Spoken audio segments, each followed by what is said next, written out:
Okay, so how many truly multifaceted minds do you think are out there? People capable of not just understanding, but actually authoring extensive works across fields as different as, say, military counterterrorism, ancient Roman history, executive protection, and maybe even ghost hunting. That's a great question to start with. It immediately makes you think, doesn't it? It Yeah. suggests someone with, well, just an incredible intellectual curiosity. Exactly.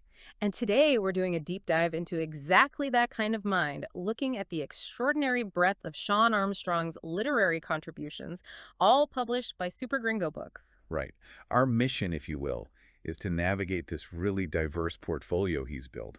We want to explore the fascinating insights he offers in each area. And maybe try to understand the common threads, if any, that connect these seemingly unrelated areas of expertise. Yeah, because on the surface, they seem worlds apart.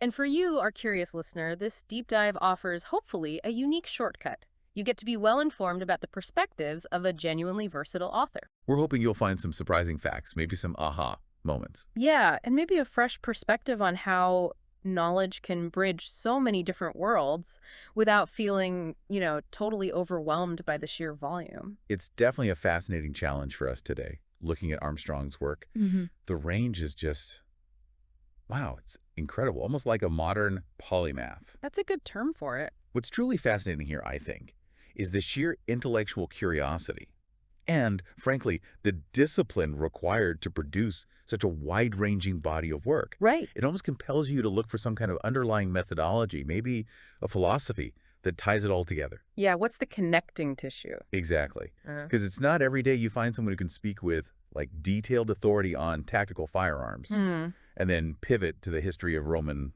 governance and then even jump into the often, well, airy world of the supernatural. And seemingly with the same kind of analytical rigor applied to each. Precisely. This journey through his works feels like it's going to be a testament to someone who's constantly seeking to understand the systems at play, whether they're human systems, historical ones, or maybe even ethereal ones. Okay, that's a perfect way to frame it. Let's start where, well, a significant part of his academic and professional life seems to begin in self-defense, security, and strategic thinking. Makes sense? Yeah. That area alone shows a real commitment to practical, actionable knowledge. It feels grounded in real-world experience. Yeah, when you look at his background, it's immediately clear this isn't just someone theorizing from an armchair. Not at all. His credentials, they really speak volumes. He's got an Associate of Applied Science and Criminal Justice from Tompkins Cortland Community College. That gives a solid grounding, in the legal and procedural side of security. Okay. Then, building on that, he pursued more advanced studies. He earned a Bachelor of Arts in Homeland Security from the Naval Postgraduate Program. Mm-hmm. Prestigious program. Very. And his commitment to understanding threats didn't stop there. He got a graduate diploma in counterterrorism, Hmm. specifically focusing on Islamic Jihad, also from the Naval Postgraduate Program. Wow. Okay. Very specialized. And then, to make sure he had a really comprehensive grasp of crisis response, he did specialized training in military emergency management at the Military Emergency Management School. So a really deep bench of qualifications. Absolutely. And if we try to connect this to the bigger picture, like we said, these aren't just titles on a resume, right? Right. They feel like the bedrock of a deeply pragmatic, very analytical approach to safety, security, and understanding complex threats. It suggests a comprehensive understanding of crisis management response strategies. Yeah, and viewed not just theoretically, but with a really keen eye for real-world application. This background seems crucial because it likely informs his methodology across all these diverse writings we're going to talk about. That makes perfect sense. So with that kind of robust background, it's really no surprise that his books dive deep into practical self-defense and tactical skills, often with a pretty unique perspective. Exactly. Let's take tactical training with firearms. Now, this isn't just, firearms 101. Armstrong presents it as a critical resource for getting proficient in what he calls, and I find this evocative, firearms martial arts. Firearms martial arts. That's interesting phrasing. Isn't it? And it's coming from someone with over 23 years in the U.S. Army, including deployments in Iraq and Afghanistan. So he's clearly writing from a place of extensive firsthand experience. Absolutely. And the book seems to go far beyond just basic marksmanship. It gets into what combat shooting really means, a discipline where, split-second decisions can be life or death. Right. It meticulously covers the crucial elements. Starts with fundamental safety protocols, obviously paramount. Always number one. then moves into the complex legal considerations you have to think about in self-defense scenarios. But what seems really emphasized is that often overlooked skill, tactical decision-making under immense pressure. How do you train for that? Well, Armstrong provides these meticulously designed drills. They're intended not just to sharpen your shooting accuracy, but maybe more importantly, to foster critical thinking and adaptable responses when you're in these high-stress dynamic situations. So it's not just muscle memory. Exactly. It's not about rote memorization. It seems to be about developing an intuitive, almost holistic approach to armed self-defense, integrating that physical precision with acute mental and legal awareness. Building a foundation where every action is deliberate, considered. Yeah, that sounds right. And it's not just about firearms, is it? He broadens the scope quite a bit with self-defense for everyday people. Be sheepdog, not a sheep. That title alone, quite provocative. Yeah. Suggested a real mindset shift. It does. It's described as an indispensable guide for transforming individuals into vigilant protectors. So what exactly does it mean to be a sheepdog in daily life? Is it just about physical protection? No, it definitely moves beyond just physical force. It highlights that effective self-defense, well, it starts long before any physical confrontation might happen. Okay. This guide puts a strong emphasis on situational awareness, being acutely, continuously aware of your surroundings, noticing things that are out of place, identifying potential threats before they escalate. Reading the room, basically, but on a bigger scale. Yeah, and reading people, too. It delves into interpreting body language, understanding the critical role that physical fitness plays in your overall personal safety and resilience, Makes sense. and the responsible, effective use of various self-defense tools. But crucially, it also highlights de-escalation techniques, strategies to hopefully navigate conflicts gracefully and avoid physical altercations altogether if possible. Right. The best fight is the one you avoid. Exactly. And that whole be sheepdog, not a sheep metaphor, it seems to encapsulate a profound philosophy. Mm-hmm. It's about personal responsibility and maybe even community resilience. How so? Well, it encourages individuals to cultivate this mindset of preparedness, vigilance, proactive protection. Not just for themselves, but maybe for those around them too. Instead of being, a passive victim, it's about being aware and ready to act responsibly. That's a powerful concept. Shifting from passive victimhood to active responsibility. Okay, and then Yes. for people looking at a very specific kind of protection, there's from planning to execution, the multifaceted role of an executive protection specialist. Right. Safeguarding high-profile individuals. Yeah, this sounds like an illuminating exploration, and it emphasizes proactive risk mitigation. So how does Armstrong, in this work, address that tricky balance between needing stringent security and respecting the client's privacy and, their normal life? That's an excellent question. It's like a constant tightrope walk in that field. I bet. The book apparently details the intricate responsibilities of an EP specialist, really emphasizing a proactive, not reactive approach. Thinking ahead. Always. It starts with foundational principles, which means really deeply understanding the client's specific needs, their routines, their vulnerabilities, basically knowing the person you're protecting inside and out. Okay.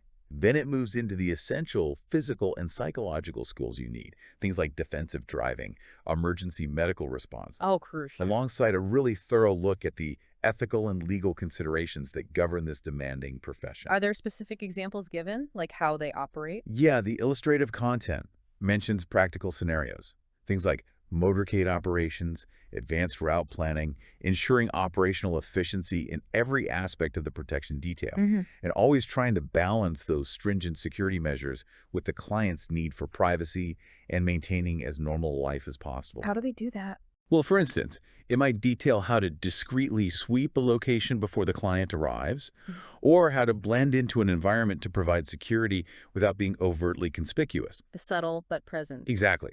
And what's also notable is that the book apparently anticipates future trends shaping the field. It acknowledges that threats are always changing.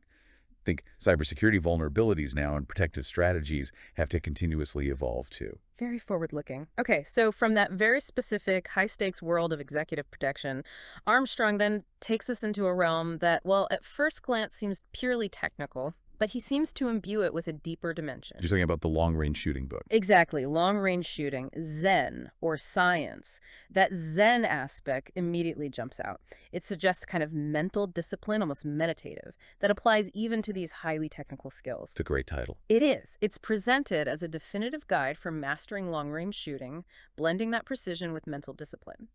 So, how does he marry those two seemingly disparate ideas, science and Zen? Well, that juxtaposition, Zen or science, it's pretty insightful, isn't it? Yeah. It suggests that while there's this profound, almost scientific, technical aspect to hitting a target way out there, the mental fortitude, the focus, are equally, maybe even more, critical for true mastery. So, what does the science part cover? The book delves deep into the crucial safety protocols and technical proficiencies. It elaborates on specific techniques, like meticulous scope, zeroing, calibrating your rifle's optics perfectly. Essential. Absolutely. And establishing incredibly stable firing positions. A key concept he introduces is the natural point of aim. Natural point of aim, what's that? It basically leverages your skeletal support for unmatched stability, minimizing muscular strain, maximizing consistency, turning your body into this natural, steady platform. Oh, okay. It emphasizes breath control, trigger squeeze, making the shot an almost unconscious extension of your intent. And it also highlights the vital contributions of a skilled spotter who guides the shooter with crucial data on wind, distance, impact. Right, it's often a two-person job at those ranges. Definitely. Then for the more advanced concepts, it covers the science of ballistics, including minute of angle, MOA, measurements. MOA, right. That's about accuracy over distance. Exactly. For you listening, it's basically a unit of angular measurement, a tiny fraction of a degree that becomes incredibly important at long ranges, translating to inches or centimeters on the target. Gotcha. He also covers sophisticated tools like ballistic computers and laser rangefinders for calculating trajectory and distance precisely. So lots of tech involved. Yeah, but it doesn't shy away from the environmental factors either. It addresses environmental challenges like wind management, which is huge in long-range shooting, and targeting moving objects. Ultimately, it guides the reader in creating a strategic range card, like a personalized cheat sheet for specific shooting conditions. Okay, so that's the science. Where does the Zen come in? Well, the Zen, I think, is in the deep focus required, the breath work, the absolute calm control needed to execute all these complex scientific principles perfectly, shot after shot. It's about mastering yourself as much as the rifle. Fascinating, connecting physical and mental mastery like that. And speaking of martial arts, he also explores the philosophy and modernization of these ancient practices. There's Warrior's Path, the journey of modern karate. Right, exploring the philosophical underpinnings and practical applications of karate in modern society. So how does an ancient martial art like karate find such deep relevance today? Is it just about the self-defense techniques? Well, according to this work, it's a testament to the enduring power of its timeless principles. Warrior's Path emphasizes that karate is far more than just physical combat techniques. Okay. It's presented as a discipline that cultivates self-control, respect, humility, mental fortitude. These aren't just skills for the dojo, right? No, those are valuable anywhere. Exactly. They're qualities that remain incredibly relevant and valuable in any modern society. They help individuals navigate everyday stress, cultivate resilience, maintain a centered perspective when life throws curveballs. How does the training itself foster that? The book likely explores how the rigorous training, the constant focus on continuous improvement, the respect you have to show for both yourself and your opponent, how all that contributes to personal development and ethical conduct. It becomes a path for character building as much as for self-defense, finding inner strength and peace through that physical and mental discipline. And then, very uniquely, especially in our digital age, there's teaching karate online. Yeah, that's adapting to the times. It really is. It's a guide for martial arts instructors looking to transition into the digital realm while still trying to preserve the history and philosophy of Kenpo karate. It really speaks to adaptability. Absolutely. And it's a prime example of applying those foundational principles to new challenges. This book highlights how core Kenpo karate principles like discipline, respect, continuous self-improvement can be effectively conveyed and fostered even in a virtual setting. How do you do that online, maintain the integrity? Well, it gives practical guidance on creating a dynamic virtual dojo that involves not just the tech side, good audio, good video, but also really thoughtful curriculum development that's adaptable for different skill levels, from absolute beginners to advanced practitioners online. It emphasizes innovative engagement strategies to keep students motivated, to build a sense of community even when they're physically apart, and to ensure the authentic transfer of knowledge. Make that connection. Yeah. And it covers practical stuff too, like marketing techniques for online classes so instructors can reach a wider audience while still preserving the integrity of their art. It showcases a real forward-thinking approach to education and skill dissemination, traditional wisdom thriving in modern formats. Okay, so let's pause and sort of recap this section. Right. What does this all mean? We've gone from the granular details of a firing range, the ethics of executive protection, the mindset of everyday self-defense, to the digital dojo. Right. Armstrong clearly demonstrates a profound dedication to practical safety, skill development, and, it seems, personal empowerment. His work here consistently aims to equip individuals with the skills to navigate their world, foster resilience, maintain a proactive stance. Yeah, that seems to be a strong theme. But as we hinted earlier, his analytical lens doesn't just stop at personal security, it expands dramatically to national and global security and really the very fabric of society itself. Which seems like a natural progression given his background. Exactly. Let's shift gears now. With that extensive background in homeland security and counterterrorism, it's maybe not surprising that Armstrong also dives deep into global conflicts, political history, societal ideologies. Right. This is where we see that analytical rigor applied to some of the world's most challenging and sometimes quite contentious issues. And just before we dive into these works, especially those touching on American political thought, it feels really crucial to reiterate our role here for you, the listener. Yes, absolutely. Our goal is to impartially present the arguments and analyses as Armstrong lays them out in his sources. We want you to understand the different perspectives he explores, but without us endorsing or refuting any particular viewpoint. We're here to understand and report on his contributions, not to take sides on these often complex and debated topics. Precisely. Okay, with that framing, let's begin with Counterterrorism and Modern Warfare. His book, Countering Islamic Jihad. A scholarly exploration of contemporary counterterrorism approaches sounds like an absolutely vital resource in that field. It certainly sounds like it. This seems to be a comprehensive volume that meticulously traces the historical evolution of Islamic Jihad. It illuminates how its narrative has been shaped and reshaped over centuries, moving from, early religious conflicts to the contemporary global movements we see. What's critical about its approach? What seems critical is the rigorous examination of the social and psychological dimensions of terrorism. It delves into the underlying motivations, the recruitment strategies, the community dynamics that might sustain its prevalence in modern society. Going beyond just the actions to the why. Exactly. And beyond the historical context, the book critically analyzes current counterterrorism strategies, evaluating their effectiveness, maybe identifying areas for improvement, while also underscoring the essential role of community resilience. It suggests that forging effective, sustainable responses isn't just about military or police action, it's about building robust societies from within. A whole of society approach. Seems like it. And the work is described as forward-looking. It anticipates future threats and proposes adaptive countermeasures, ultimately calling for ongoing adaptation in how we understand and approach terrorism. Because the threat isn't static. Exactly. It's presented as a living, evolving challenge that demands continuous strategic thought and adaptation. Okay. And then shifting to a very specific detail account, there's the Second Battle of Ramadi, an incisive analysis of a pivotal confrontation in the Iraq War. What makes this particular battle so significant that Armstrong dedicates a whole book to it? Well, this book seems to masterfully weave historical context with a really gripping narrative.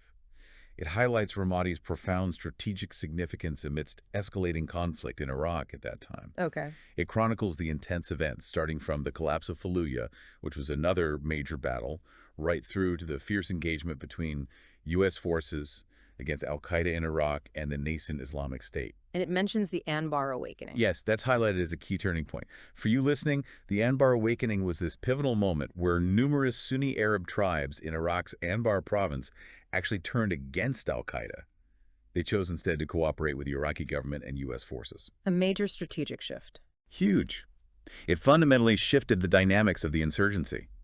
Armstrong apparently doesn't shy away from detailing acts of bravery from American troops on the ground, often under incredibly difficult circumstances, but also portrays the grim realities faced by civilians who were caught in that brutal crossfire. The human cost. Yes.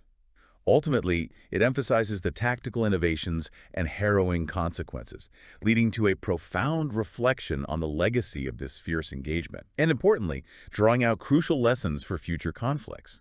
It's military history, yes, but with a clear eye toward contemporary relevance, informing future military doctrine and maybe even geopolitical strategies. Makes sense. He also extends his reach, though, to broader global and regional histories. His book, World War II, From Pearl Harbor to Rio de Janeiro. That title is striking. It is, isn't it? The Rio de Janeiro part suggests a scope far wider than many traditional WWII accounts. That's precisely what makes this work sound so intriguing. What's interesting is how it goes beyond the standard narratives, aiming for a truly global perspective. So not just Europe and the Pacific. Exactly. While it definitely covers pivotal moments, from the desperate evacuation at Dunkirk to the brutal siege of Stalingrad, a turning point on the Eastern Front, and the seismic shock of Pearl Harbor that brought the U.S. into the war. Armstrong's research also reveals how far-reaching connections emerged, even in unexpected locales like Brazil. How so? What happened in Brazil related to WWII? Well, for example, he might explore how Brazilian forces actually participated in the Allied campaign in Italy, or discuss the covert German U-boat activity off Brazil's coast. It illustrates the truly global reach of the conflict. Wow, I didn't know that. Yeah, it illuminates not only the military strategies that reshaped nations and decided the war's outcome, but also the profound social and cultural ramifications that resonated worldwide. Things like the changing roles of women in the workforce, the post-war geopolitical alignment. It paints a nuanced picture of a world striving for unity amidst division, showing how events on one side of the globe had ripple effects across oceans. And speaking of Brazil, he has a book specifically dedicated to its political history. Political history of Brazil, colonialism to democracy. That sounds like quite a journey. It does. This book provides a comprehensive journey through Brazil's complex political evolution. Yeah. It meticulously traces the trajectory from indigenous political structures that existed before European arrival Right. through the era of Portuguese colonialism, Hmm. and then progresses to the tumultuous establishment of the Brazilian Republic. Which wasn't smooth sailing, I gather. Not at all. The narrative details periods of significant instability, the rise of populist leadership under Getulio Vargas, who was a dominant figure for decades. Mhm. It covers the dark era of military dictatorship from 1964 to 1985. Mhm. For context, that was a period marked by censorship, political repression, human rights abuses. A difficult time. Very. And then it traces the fragile yet hopeful path toward democratization, Hmm. highlighted by the pivotal 1988 Constitution, which established many of Brazil's modern democratic institutions. Does it bring it up to the present day? Yes, what's particularly relevant for today is that it also addresses contemporary issues such as corruption, environmental degradation, and economic inequality. Mm. It examines the ongoing complexities of this vibrant nation as it strives for stability, justice, and sustainable development. It's a real deep dive into the specific historical forces that have shaped modern Brazil. Okay. Then shifting focus again, we have the evolution of American foreign policy, from isolationism to global engagement. A meticulous exploration, it sounds like, of America's journey on the world stage. Yeah, this work traces America's diplomatic journey right from its beginnings. Yeah. It starts with the foundational goals established by the Founding Fathers, emphasizing sovereignty, national honor, economic interests. And Washington's warning. Exactly. As well as Washington's famous caution against foreign entanglements. Mm-hmm. It then meticulously traces pivotal historical events and doctrines. Things like the Monroe Doctrine asserting U.S. influence in the Western Hemisphere, Right. the Spanish-American War, which really marked America's emergence as a global power. It examines the major conflicts, World Wars I and II, the Cold War's ideological battles. Covering the big shifts. Definitely. And giving a nuanced understanding of shifting strategies under various administrations, from Reagan's assertiveness against the Soviets to Biden's contemporary challenges in a much more multipolar world. The book highlights how these policies were shaped by internal debates, external threats, and those changing global dynamics. It sounds like an essential guide to understanding that delicate balance America has always sought between its national interests and its evolving global responsibilities. Okay. Now, as we transition into Armstrong's works on American political thought and ideologies, this is where we really need to underscore that reminder about impartiality. Yes, absolutely crucial here. We recognize these subjects can be highly contentious, highly debated. So just to be crystal clear for everyone listening, our role here is simply to impartially present the author's analyses and arguments as they appear in his sources. We want you to understand the different perspectives he explores, but we are not endorsing or refuting any specific viewpoint ourselves. We're unpacking the ideas contained within these works. That's the mission. Exactly. Okay, with that firmly in mind, let's delve into some of his works that examine the core principles of American governance and contemporary political shifts. First up is consent of the governed, the fundamental principle in the Federalist Papers and its relevance today. Right, this goes back to foundational texts. This book delves deeply into the intricate arguments of Hamilton, Madison, and Jay as they lay them out in the Federalist Papers. It illuminates how their insights into the principle of popular consent, the idea that government derives its just powers from the consent of the governed, how those insights continue to resonate in contemporary political discourse. How does he connect it to today? Through meticulously crafted essays, Armstrong examines key themes such as political philosophy, the safeguarding of individual rights, and that precarious balance of power that was so central to the founders' vision. He then draws striking parallels to modern dilemmas, inviting readers like you to consider how these 18th century debates inform our current discussions about federalism, civil liberties, governmental authority. Making it historical relevant now. Yeah, it seems to urge readers to consider their responsibilities as citizens in a democracy that really demands active, informed participation, and to understand the historical context of the freedoms they have. Building on that foundational theme, he also has reclaiming our ideals, the importance of foundational principles in today's society. Sounds like another compass for understanding American political theory in our current landscape. It does. This work explores what Armstrong identifies as the bedrock ideals of equality, natural rights, and virtue.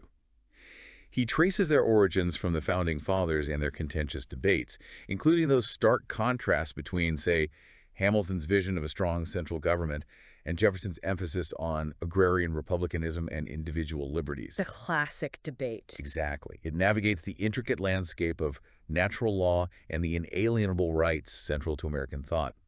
It emphasizes the critical role of consent in civil rights, scrutinizes the interplay between rights and responsibilities within a moral framework. Rights and responsibilities. Yes, that balance.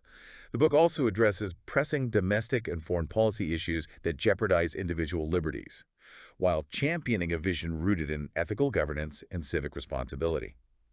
The source material also notes that Armstrong invigorates discussions relevant to modern discourse by addressing societal roles, maybe particularly those concerning women and marriage, alongside economic principles like private ownership, all viewed through the lens of these foundational ideals he's examining. It sounds like he's deeply concerned with the integrity of these principles, and he extends this concern to critique contemporary trends in works like Dismantling the Republic, the role of progressive elites in America's descent into tribalism. Now, this is presented as a provocative examination of forces that, in Armstrong's analysis, are undermining American democracy. Okay, so again, impartially presenting Armstrong's narrative here. Yeah. This book delves into what he sees as the historical tug-of-war over citizenship, tracing its evolution from, subjects under monarchies to empowered participants in a republic. Mm-hmm. He scrutinizes the complexities of immigration and sovereignty, revealing how blurred borders, in his analysis, reshapes national identity. The book offers an incisive critique of tribal politics and the emergence of identity-based divisions. Identity politics being a major theme. Yes, and questions are raised about whether contemporary initiatives genuinely foster unity or exacerbate societal rifts. He also confronts what he terms the shadowy influences of unaccountable entities and explores the Constitution's relevance in an era marked by progressive ideologies, arguing that these forces challenge the original design of the American Republic. The analysis invites readers to critically consider the implications for American citizenship, national sovereignty, and the future of its democratic institutions, all from his specific perspective. He continues this critical examination of modern American society with institutionalizing division, the rise of racial fanaticism in American society. Yeah. This delves into the very contentious landscape of affirmative action and critical race theory, or CRT. Right. Again, presenting Armstrong's arguments impartially. This book argues that affirmative action, in his view, undermines the principles of the 1964 Civil Rights Act by fostering division instead of promoting equality based on individual merit. He critically examines critical race theory, or CRT, as a divisive force that not only alienates students, but also threatens the foundational values of key American institutions. Just for clarity for you listening, CRT is an academic framework that examines how race and racism have shaped legal systems and societal structures in the U.S. Got it. The text addresses calls from parents and educators to maintain transparency in K-12 curricula, advocating for a return to merit-based educational frameworks. He navigates the political and social ramifications intertwined with what he identifies as Marxist ideologies, inviting readers to consider the broader consequences of these narratives on American history, national identity, and particularly the education system, according to his analysis. Okay. There's also the American left. Yeah. From liberalism to despotism, this is described as a profound journey through the evolution of American political thought, tracing a path from classical liberalism to what he identifies as more radical ideologies. Right. Impartially, this analysis lays the philosophical groundwork of liberalism, showcasing pivotal influences of luminaries like John Dewey, whose educational philosophies, as you know, profoundly impacted American public schooling, Huge influence. and the implications of Freudian psychology, which introduced new ways of understanding human behavior and societal norms. It dissects significant historical milestones, such as the New Deal and World War II, illustrating how these events dramatically reshaped the role and scope of liberalism in America. Then it moves more contemporary. Yes, the book then scrutinizes the rise of the radical left, exploring what Armstrong sees as its existential critiques and C. Wright Mills' insights into power dynamics.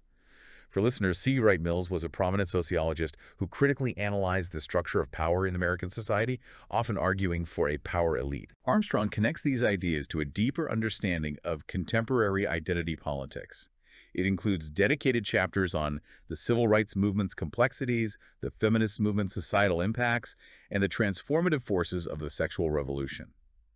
Ultimately, it interrogates identity politics and warns of a potential drift towards what he terms despotism if these trends, from his perspective, are left unchecked. It's clear that Armstrong doesn't shy away from critiquing specific administrations either. We have, from jobs to justice, the Trump era examined, described as a meticulous unraveling of the complexities of a transformative administration. Right. And again, we're impartially presenting Armstrong's analysis here. This work scrutinizes pivotal themes such as economic growth, job creation, and the intricate interplay between policy and public sentiment during Donald Trump's presidency. What kind of detail does it go into? The book delves deep into statistical data. It presents a nuanced exploration of unemployment rates across diverse demographics, wage fluctuations, and the impacts of tax reforms enacted during his term.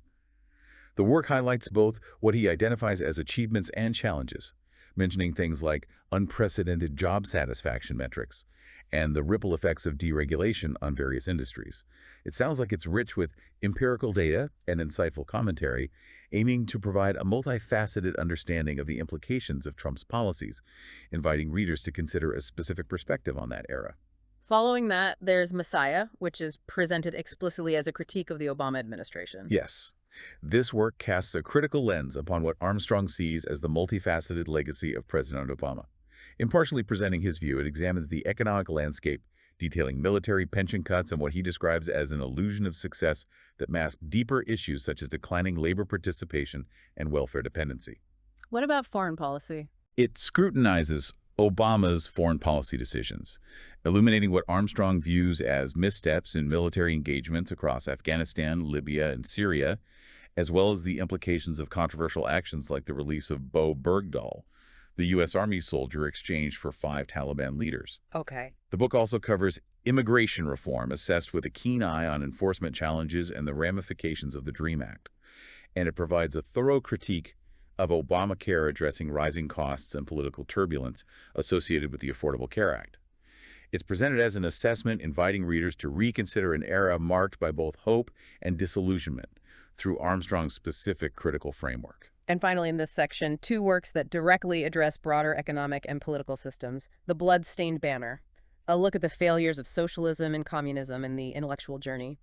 Unraveling the complexities of Marxist, communist, and socialist thought in modern society. These sound like formidable inquiries, don't they? Yeah. Digging into the failures and ideological underpinnings of socialism and communism, delving deeply into their historical impact and theoretical frameworks. How does Blood-Stained Banner approach it? Impartially, the Blood-Stained Banner unearths historical realities and human costs associated with these systems, according to the source. It navigates seductive narratives of Scandinavian socialism, revealing what it argues are the discrepancies between myth and reality by examining their actual economic structures and social welfare systems. The book analyzes how socialist principles have faltered, juxtaposed against capitalist frameworks that foster innovation and individual creativity Hmm. from Armstrong's perspective. It also presents harrowing tales of suffering under communist regimes from Azerbaijan to Vietnam, drawing on historical accounts. And the intellectual journey sounds more theoretical. It does. It meticulously dissects revolutionary contributions of figures such as Vladimir Lenin and Joseph Stalin, examining their philosophical and practical impacts. But crucially, it also highlights critical voices. Thinkers like Alexander Solzhenitsyn, the Nobel laureate who exposed the Soviet Gulag system, Right. Ludwig von Mises, a prominent Austrian economist and advocate for free markets, and Friedrich Hayek, another influential economist critical of planned economies. It examines varied interpretations of communism in nations like Yugoslavia and China, showing how these ideologies adapted or were adapted to different contexts. And it delves into cultural Marxism, dissecting what it identifies as its aspirations for societal transformation through progressive movements. Both works seem to invite readers to confront uncomfortable truths, again from Armstrong's perspective, and critically examine the profound impact of these economic and political systems on human lives and liberties. Wow. Okay. Armstrong is clearly not afraid to tackle the big, contentious ideas that shape nations and challenge our understanding of power and society. He applies that same rigorous analytical approach we saw in his security works, but now to the grand scale of geopolitics and ideology. That seems right. The methodology feels consistent, even if the subject matter shifts dramatically. But his keen eye for systems and patterns doesn't stop at the purely physical or geopolitical. He also turns it to the very foundations of civilization. And then, surprisingly, even beyond that, into the realm of the unexplained. Which is quite a turn, isn't it? It really is.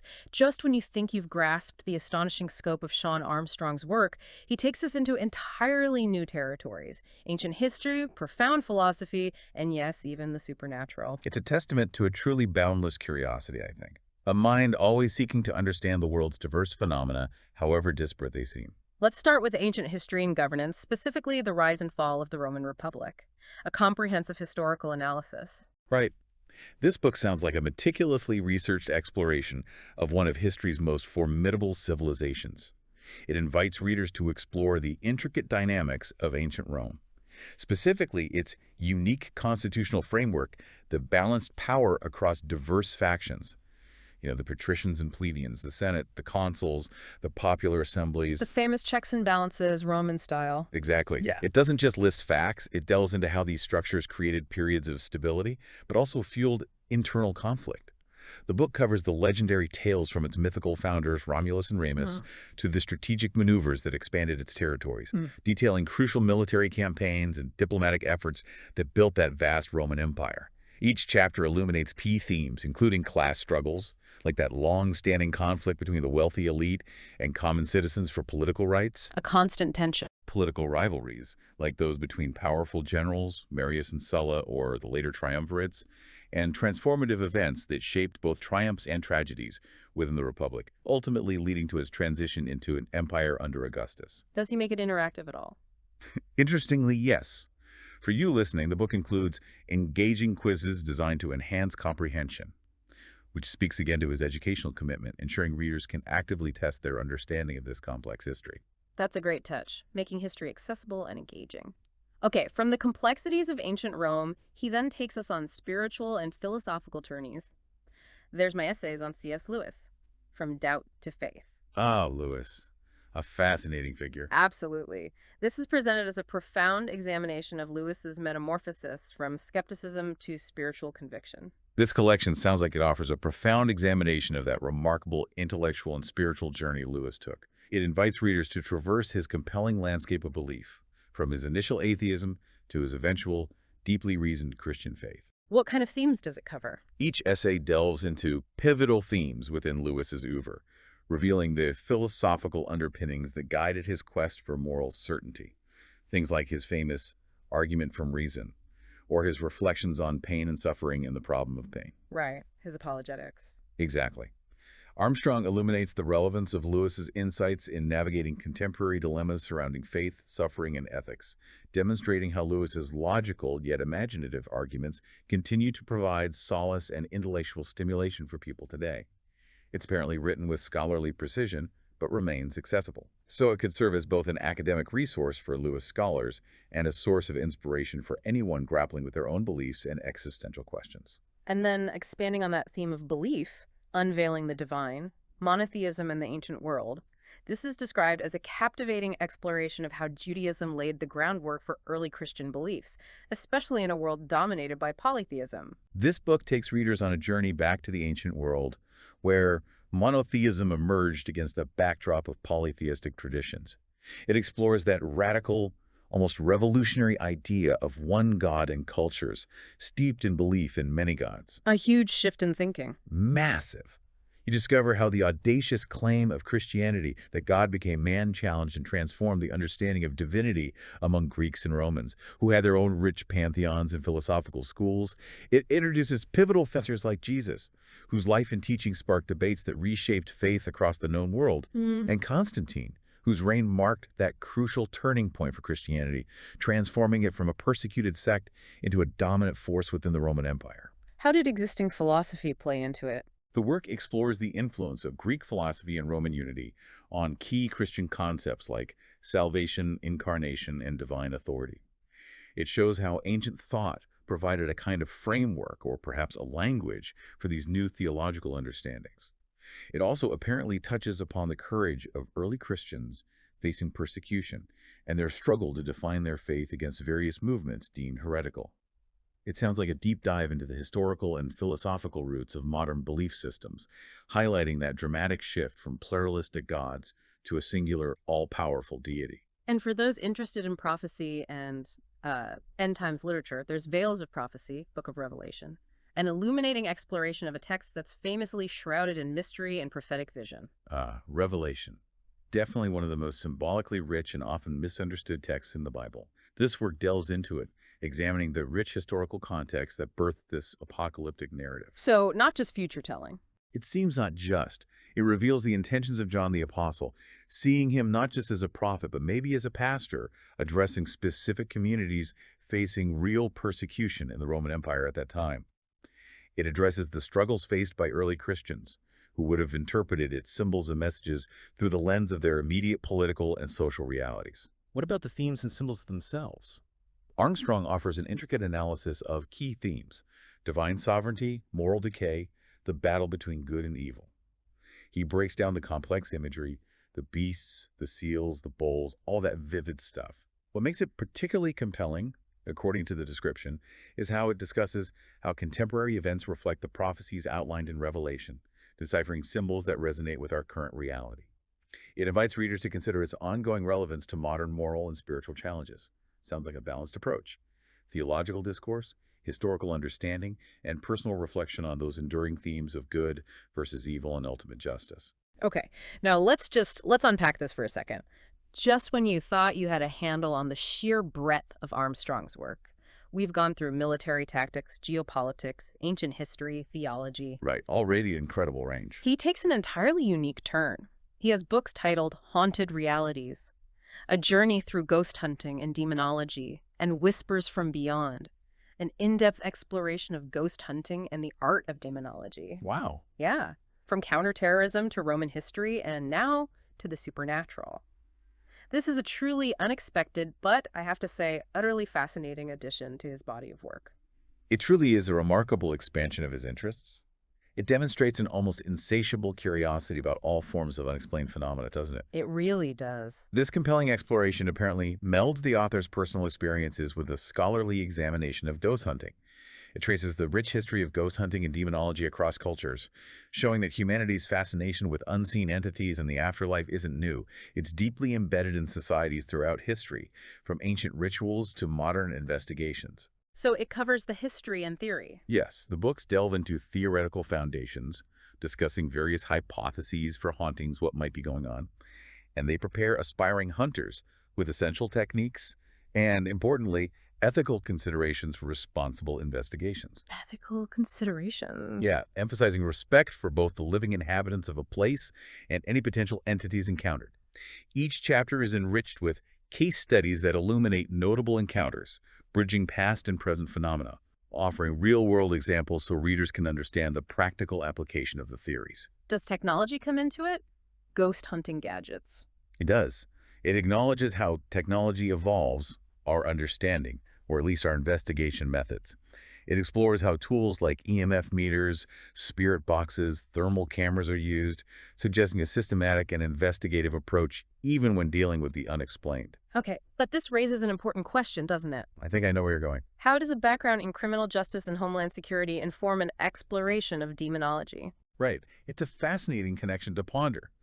Perhaps it's another lens for understanding perceived threats or unexplained phenomena, applying that same rigorous, systematic, investigative approach, but to a different kind of unknown. Looking for patterns, evidence, evaluating sources, maybe? Possibly. It speaks to a fundamental curiosity about unseen forces and their impact, albeit on a very different plane than geopolitical conflicts, but maybe still seeking to understand, categorize, and potentially mitigate perceived threats, even those beyond the purely physical realm. It's like bringing an empirical, observational mindset to the mystical. It's definitely the most unexpected turn in his work. Okay, so let's try to pull this all together now. What does this all mean? We've journeyed through this astounding array of topics: tactical firearms, executive protection, ancient Rome, complex political ideologies, theology, and even ghost hunting. The common thread here, spanning across such diverse areas, it's truly remarkable and maybe quite profound. Yeah, if we connect this all back to the bigger picture, Armstrong's entire body of work, when you look at it laid out like this, it reveals a profound and consistent interest in human systems, human behavior, and security. But security defined very broadly. Also, Well, whether it's physical security for individuals, national security for states, the security of foundational principles within a society, or even the security that comes from understanding the unknown and the unexplained. His analytical approach consistently seeks to equip individuals with knowledge, understanding, and practical skills. so that background in criminal justice and homeland security really does seem to be a core lens. It seems like it provides a core lens for analyzing threats, understanding complex systems, and developing effective responses across all these domains, even the philosophical or supernatural ones. He consistently aims to equip individuals with the skills necessary to navigate the complexities of their respective worlds. Whether that world is a tactical situation, a political debate. Or yeah, even an encounter with the paranormal, apparently. It's clear his dedication isn't just to the topics themselves, but to empowering others through comprehensive understanding. That comes through strongly. He seems deeply committed to educating others about self-defense techniques that incorporate both physical prowess and strategic thinking, trying to transform individuals into more aware and capable actors in their own safety. And beyond the practical skills. Beyond that, he clearly embraces a broader role as a thought leader whose research and writings contribute significantly to discussions surrounding personal safety and counterterrorism. But even his titles on historical or philosophical topics show this relentless drive to provide comprehensive context and frameworks for understanding complex realities. Ultimately, it feels like he's trying to foster resilience and preparedness within communities across the globe. He gives us, the readers, the tools to analyze, to question, and ultimately to be better informed across an incredible spectrum. So what stands out to you, our listener, here is the incredible value you get from this. It's the chance to gain knowledge quickly but thoroughly across such a vast landscape. Armstrong's work, as we've seen, offers multiple perspectives, potential aha moments. It helps you connect dots you might never have seen before. You really can sort of shortcut your way to being well-informed on a diverse range of subjects, drawing connections between fields that might seem entirely separate at first glance. It's like seeing the forest and the trees, but in every single area he explores. And beyond just gathering information, his willingness to tackle complex and often contentious subjects and from different angles, it encourages you to question your own assumptions, to consider different viewpoints, which is absolutely essential in today's world of information overload, isn't it? Definitely. By exploring an author with such range, you gain a more holistic understanding of how different aspects of life, your personal safety, the structure of society, historical context, even belief systems, how they're all interconnected. Seeing the subtle threads. Yeah, seeing the subtle threads that tie our world together, even when they seem disparate. And understanding that expertise doesn't have to be confined to narrow silos. It can bridge many worlds. Okay, so to wrap up, from the practicalities of a tactical range card to the intricate dynamics of Roman governance, from the critical analysis of challenging political ideologies to personal encounters with the unexplained, This deep dive has certainly been an odyssey through the mind of a truly unique and remarkably versatile author, Shawn Armstrong. It really has been quite the journey through his work. So here's a final provocative thought for you, our listener. If one individual can synthesize so much diverse knowledge, demonstrating the profound interconnectedness of self-defense, history, politics, and even the supernatural, what does that tell us about the artificial boundaries we often place on our own learning? That's a great question. And how might breaking down those boundaries empower you to better navigate the complexities of your own haunted realities, whether they happen to be in a challenging meeting room, a quiet old house, or just the intricate landscape of global events unfolding around us?